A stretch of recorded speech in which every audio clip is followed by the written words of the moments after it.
Hello et bienvenue à toi dans cette vidéo. Je m'appelle Valérie et je t'aide à trier, ranger, vider les affaires qui prennent trop de place chez toi ou dans ta vie.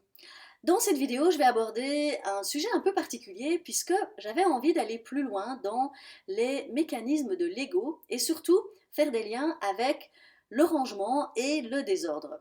Parce qu'en fait, tu verras à quel point l'ego peut être justement un mécanisme qui va nous empêcher de prendre notre vie en main, de prendre nos affaires en main et de faire du tri. Mais par contre, je vais vraiment t'expliquer que le rangement et le tri va être une manière de reprendre du pouvoir sur sa vie et donc de reprendre d'une certaine manière du pouvoir sur les mécanismes de l'ego. Alors, accroche-toi parce qu'on va parler de plusieurs choses. Je vais faire mon possible pour être la plus claire possible. Je te dis déjà qu'en tout cas, si tu as des questions, ben, n'hésite pas à les mettre en commentaire. Et on pourra échanger en tout cas à ce sujet, on pourra aller plus loin. Alors, pour commencer, soyons bien clairs. Je ne suis pas une spécialiste de l'ego, je n'ai pas envie de t'apporter une vérité toute faite. Mais par contre, ce que j'ai envie de faire, c'est de te partager des choses que j'ai pu apprendre en contact avec différents coachs ces derniers temps.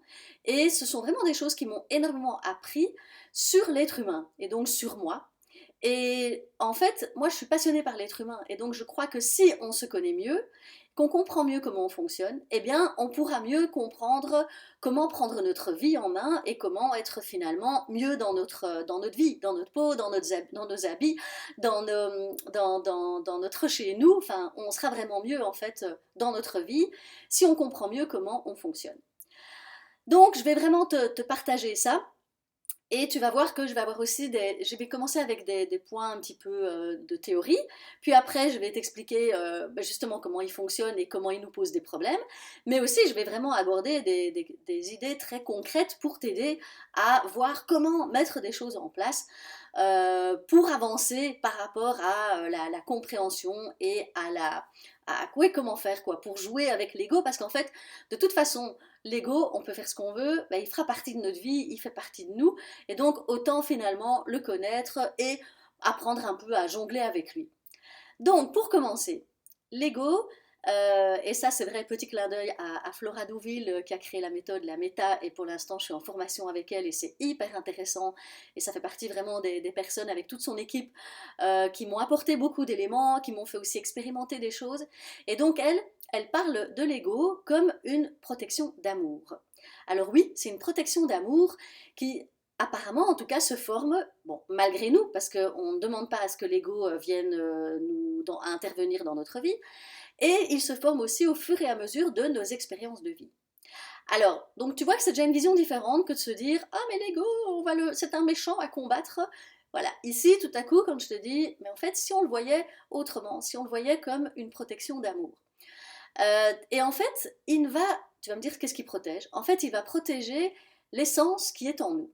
Alors là, on va peut-être partir sur une théorie ou une hypothèse avec laquelle tu n'es peut-être pas d'office d'accord, mais prends juste ce qui te parle à toi et le reste, tu laisses sur le côté, il n'y a vraiment pas de quoi se prendre la tête.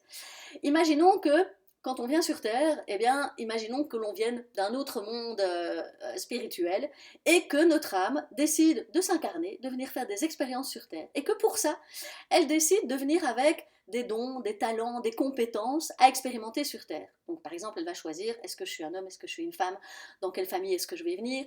Et peut-être qu'il y aura donc notre essence. Et donc on peut imaginer que on vient sur Terre avec une essence. Pas de chance en fait, évidemment, pas de chance. À la naissance, comme bébé, on n'a pas conscience en fait de notre essence. Et l'ego, eh bien, qu'est-ce qu'il vient faire? Waouh! Il sait en fait que l'essence avec laquelle on vient, elle est tellement belle qu'en fait il se dit, elle va s'en prendre plein la figure. Et donc, il faut que je la protège, quoi.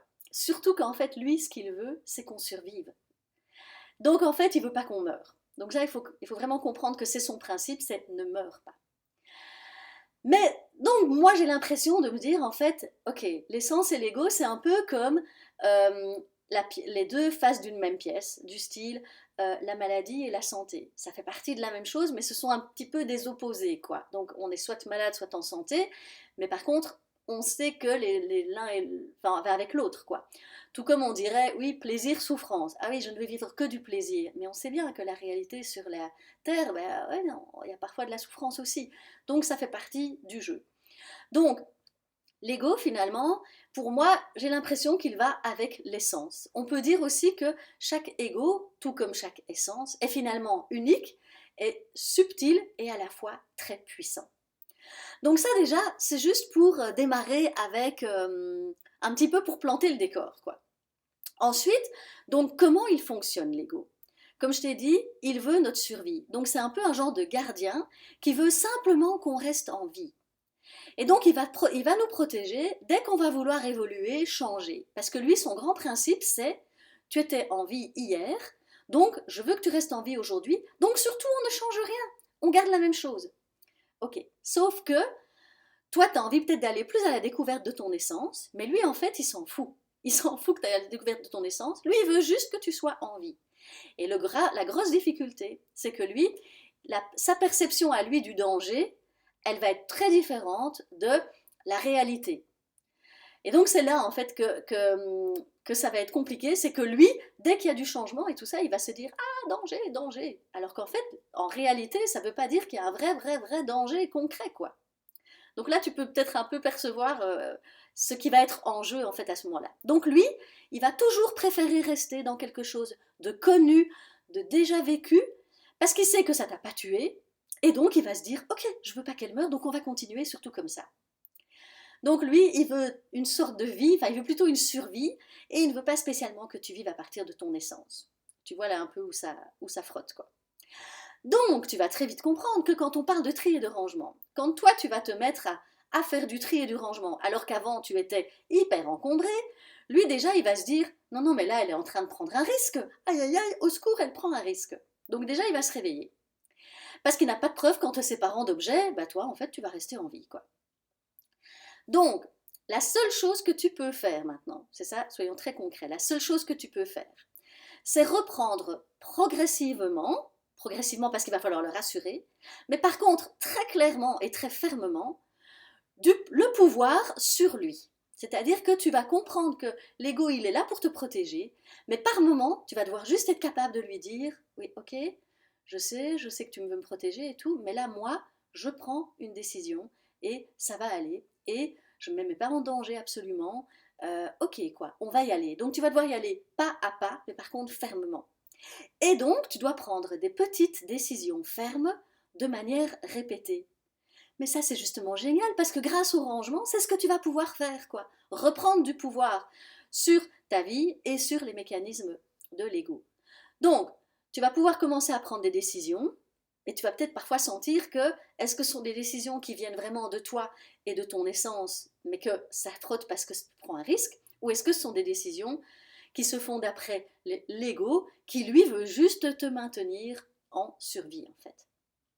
Donc maintenant, soyons un peu plus, j'ai envie de te donner 3 exemples concrets de choses que tu peux faire pour débusquer, en fait. Enfin, c'est des choses très simples, mais ce sont vraiment des choses qui vont te permettre de progresser. Et je me base en fait sur 3 choses concrètes qui montrent comment fonctionne l'ego. La première chose, c'est que, autant l'essence que l'ego, c'est tout à fait inconscient. Puisque quand on arrive en fait sur Terre, on ne sait pas qu'on vient avec des talents, des compétences, des dons et tout ça, mais aussi une protection, des mécanismes qui nous protègent, quoi. Donc comme c'est inconscient, ce que je te propose, c'est de passer par le corps pour casser justement des automatismes inconscients. Et ça, il y a des choses toutes banales que tu vas pouvoir faire régulièrement. Et prends ça vraiment comme un jeu, amuse-toi. Alors il y a plein d'exemples. Ça peut être finalement, quand tu te brosses les dents, changer de main pour te brosser avec l'autre main. Ça peut être quand tu t'habilles, tu enfiles ton pantalon, généralement tu vas toujours enfiler la même jambe avant la deuxième. Eh ben, tu vas te dire, ok, je change de jambe. Ou bien quand tu vas commencer à prendre un escalier ou un escalator, te dire, non, non, je sais que je mets toujours ce pied-là d'abord. Non, non, je vais mettre l'autre. Tu vois, en fait, l'idée, c'est juste que les choses que tu fais corporellement, par habitude, par automatisme, eh bien, en fait, tu vas faire différemment. Donc, tu vas t'habituer, tu vas habituer ton cerveau à mettre de la conscience sur des choses qui, jusqu'à présent, que tu faisais automatiquement. Bien sûr, tu ne vas pas faire ça tout le temps, mais par contre, tu vas t'amuser à le faire régulièrement. Ne te prends pas la tête, mais amuse-toi. Moi, franchement, je fais ça depuis un moment et parfois, ça m'amuse voilà, de le faire. C'est juste une question, ok, est-ce que je mets ma conscience ou est-ce que je fais juste tout par habitude et par mécanisme, quoi.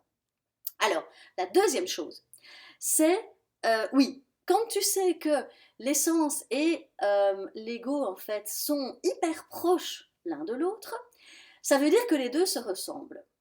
Et du coup, moi, ce que je te propose, alors là, c'est une proposition de mettre de la distance entre les deux. Par exemple, tu vois, au plus tu vas pouvoir mettre de la distance, au plus tu vas pouvoir te dire, ok, mais ça, en fait, c'est sans doute un mécanisme de l'ego, et pourtant te dire à un moment, ah non, mais ça, par contre, c'est vraiment de l'essence, c'est vraiment quelque chose d'important pour moi, enfin, ou qui fait partie de moi. Et pour ça, l'idée que je te propose, c'est déjà de commencer dans ton langage. C'est que dans le langage habituel, on a tellement l'habitude de dire mon, ma, mes, donc ma voiture, mon chéri, mes enfants. Mais finalement, pourquoi ne pas créer un petit peu de distance entre finalement qui je suis et ce que je possède? En tout cas, c'est une invitation à peut-être te rendre compte à quel point tu utilises le mot mon, ma, mais quand tu parles d'objets, qui en fait, est-ce que finalement ce sont des vraies possessions à toi, ou à quel point tu possèdes ça, ou à quel point tu peux te dire, peut-être que je peux mettre en fait un peu de distance, parce que ce sont des objets ou des personnes ou des choses, mais ce n'est pas tout à fait moi, donc je pourrais mettre un peu de distance entre ce qui est extérieur à moi et ce qui est à moi. Donc ça, c'est le deuxième exercice, deuxième suggestion. La troisième chose, c'est te dire que l'ego, en fait, c'est un mouvement, c'est-à-dire c'est un mécanisme, et de mon expérience, j'ai l'impression qu'il apporte beaucoup d'agitation. Donc, il y a une des choses que tu vas pouvoir faire, c'est que si tu remarques qu'il y a de l'agitation, qu'il y a des choses qui sont pas claires, qui s'embrouillent, qui se mélangent et tout ça, qu'il y a de la confusion, eh bien moi je te propose peut-être tout simplement de te poser, donc de sortir en fait de ce moment d'agitation, de t'asseoir et de prendre un moment déjà pour être présente à toi et en fait observer quoi, observer ce qui se joue, mais en ayant justement mis un peu de distance. Donc c'est les choses que que je t'ai mises avant, elles entrent aussi en compte à ce moment-là. C'est-à-dire qu'à ce moment-là, tu essayes déjà de prendre conscience de ce qui se passe, mais aussi tu regardes ça avec un peu de distance, quoi. Tu peux te dire, tiens, ok, en fait, ok, c'est un mécanisme, c'est une réaction, qu'est-ce qui se joue? Et puis, tu peux juste, voilà, déjà observer ce qui se passe et peut-être soit te prendre par la main, je dirais, l'ego et l'observer, soit te le rassurer, soit te dire, bon ben ok, en fait maintenant je suis peut-être pas prête à faire cette action-là, c'est peut-être pas le bon timing, le bon moment.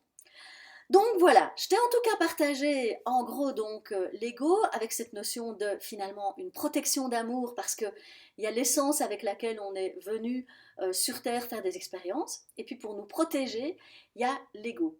L'ego qui ressemble en fait aussi très très fort à l'essence, donc c'est pas toujours facile de définir lequel est finalement plus proche de notre essence et lequel est plus proche d'un mécanisme de l'ego. Je t'ai dit que lui, il veut juste en fait notre survie, c'est un gardien, il veut notre survie. Par contre, il ne veut pas allez, notre qualité de vie, quoi, en fait. Lui, il veut juste une survie. Donc ça, c'est important d'en prendre conscience, quoi.